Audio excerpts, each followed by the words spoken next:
EB's 14,000 GVW deck over bumper hitch trailer with the Tradesman package is one of the most popular trailers that we offer.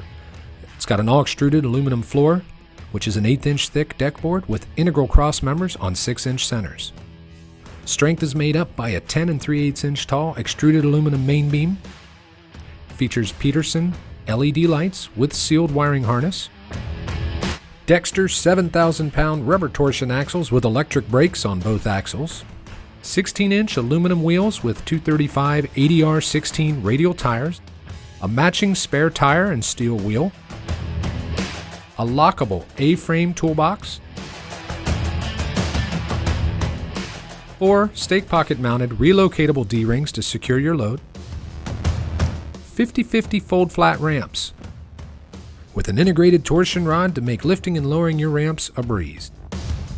You deserve a great looking trailer like this to go behind your truck.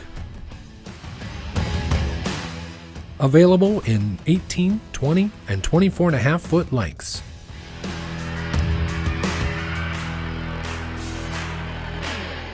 And this trailer will carry the load. The 20-footer hauls 11,180 pounds, and the 24.5-footer will haul 10,960 pounds. To learn more and to find a dealer near you, check us out, www.mheb.com.